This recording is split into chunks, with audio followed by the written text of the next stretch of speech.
So welcome to today's Greater Life CoffeeCast, and today's home CoffeeCast is all about compartmentalisation and phases.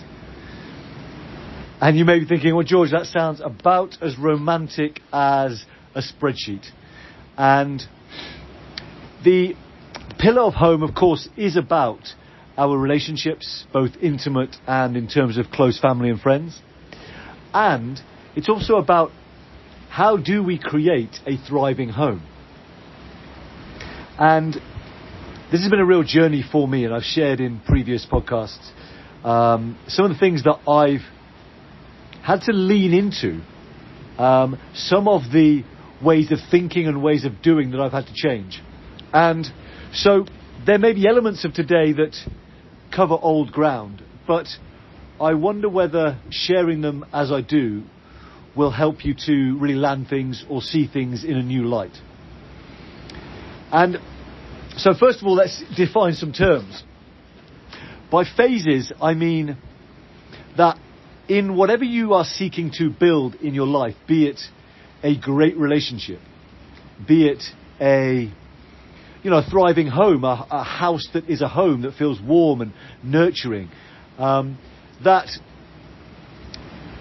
there's going to be phases to that process, okay? That it's not going to be a case of just click your fingers and you've got what you want. There are going to be phases. And in order to make those phases work, there's also going to need to be a process of compartmentalisation. And what this is to say that in order for you to effectively execute on phases, you're not going to be able to, as you know, work every hour of every day on the thing you're working on. You're going to have to be able to say, here is what I can do today, let me do that thing. Okay? And as I'm going through right now, I'm finishing up a master's in entrepreneurship and at the same time trying to launch a business and to kind of refurbish my home.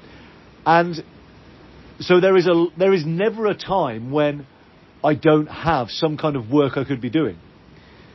And yet here I am recording this podcast for you, sat in one of my favourite places on the planet, which is the caves of Piskey's Cove, down here in Cornwall.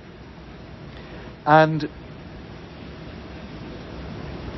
there is a kind of a logical and practical reason why I'm here, because as I speak those words, my beloved black Labrador Oscar trots up to me.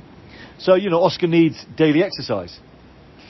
And, I can find myself at times making a case for only giving Oscar a 20-minute walk or, just letting him out in the garden because I've got so much to do. And yet, as I hear the sea lapping at the rocks and I feel the warmth of the sunshine bursting through the clouds upon my face, there is something even more important that I gain from coming here. And where yesterday's CoffeeCast was on the topic of happiness and on the topic of small wins and quick wins, one of the daily small wins that I have to keep stacking is to ensure that I am topping up my joy. And this will be a podcast in and of itself at some point, particularly on the topic of resilience, that small wins and quick wins help to build resilience. And that one of the ways also that we can build our resilience is through joy, is through cultivating and sustaining our joy consistently.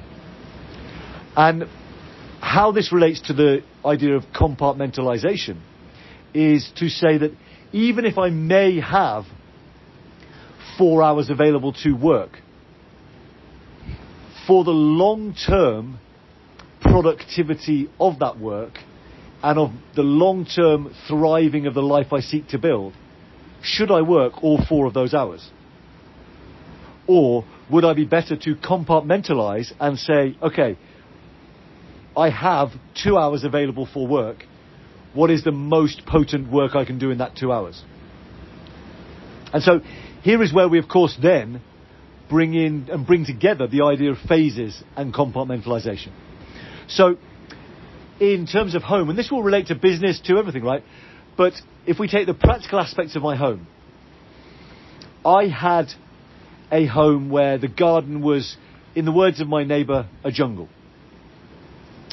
And I had a home where, that had just been unloved for years. And so what that looked like practically was, a dirty fridge, dust everywhere, and,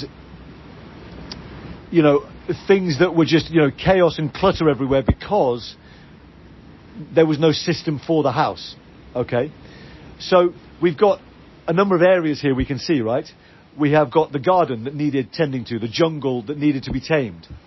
And we had also the home that needed to be transformed from dirty and dusty and chaotic into some kind of order.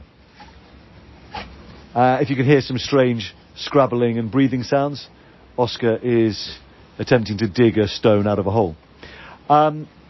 So when we come to think of phases, right? Phase 1 of the garden was like, get rid of the brambles, okay? Like, we weren't even thinking about getting everything under control yet.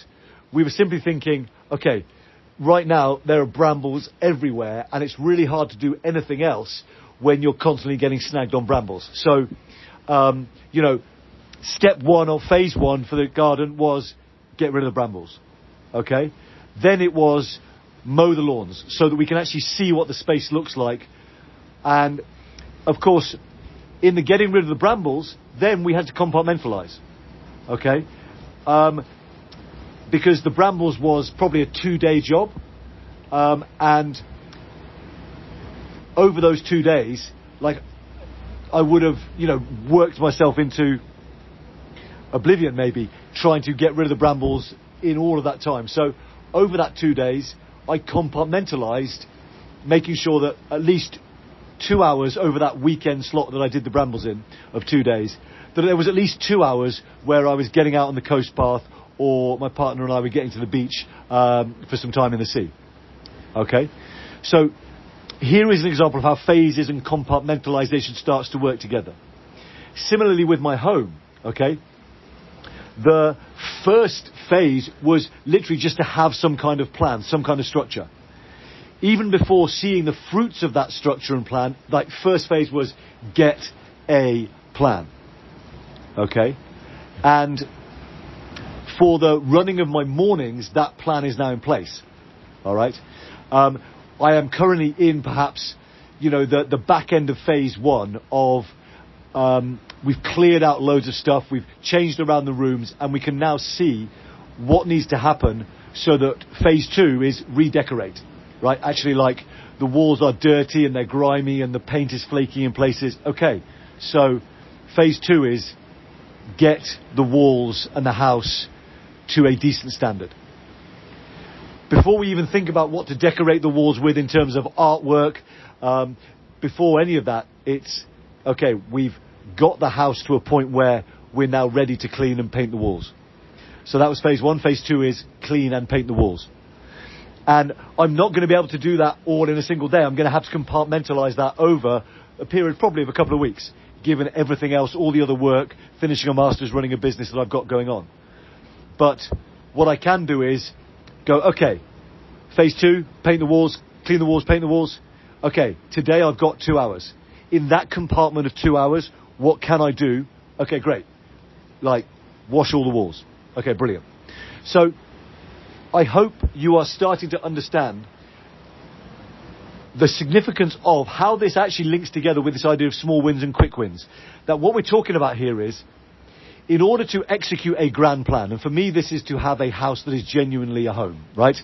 Where the garden is a beautiful space that is a combination of wildness and of vegetables and a beautiful space to be in.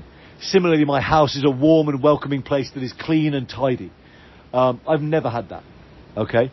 So those are the great results that I seek.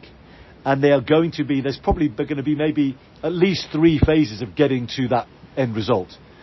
And those 3 phases are going to be made up of different compartments of time that I have available. Now, if you are listening to this and you're an expert project manager and stuff, like, I'm probably talking to you in language that you would understand as like page 1, chapter 1 of project management. But if you are someone who looks at your house and home, and even at your relationships, and goes, oh God, this is so overwhelming, where do I even start? I hope that this is supporting you. The last 2 CoffeeCasts of small wins and quick wins, and today's on compartmentalisation and phases, helps you to start being able to breathe into and lean into what is to be done. And let me just finish this up with an example of what this could look like in terms of relationships, and specifically in terms of sex life. For me, I had such low levels of self-love and self-esteem that I was totally shut down to my body, to my sensations, to what pleasure actually looked like for me. And therefore, for many years, I would suffer from premature ejaculation because I didn't actually have any capacity to allow myself to feel pleasure, because that would have required a level of self-love and self-appreciation that I didn't actually have at that time. So for me, phase 1 of dealing with premature ejaculation and being able to enjoy lovemaking was self-love, develop self-love.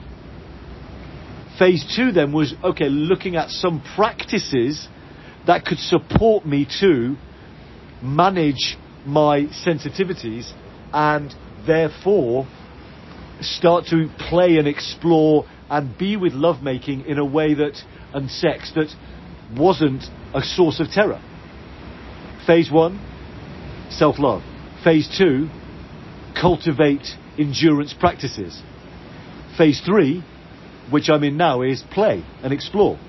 Taking all of the energy and labels around, premature ejaculation. It's just such it's a label that means nothing, because it's not really describing anything of any value. So, for you hearing this, if you are, or your partner is experiencing this, then the likelihood is there's no problem here. So first of all, phase 1, let's change the language. Phase 2 might be, okay, where are you and your partner in terms of self-love and connection and safety? And let's deal with those 2 phases first before we even think about any endurance practices that are out there. So I hope this also serves to see that this idea of phases and compartmentalisation doesn't just apply to a home. It applies to a relationship, it applies to a business. You can only do what you can do. So what are the phases that are going to be required? And then what are the compartments that you can do today to move things forward in each phase? Okay, I'll see you next time.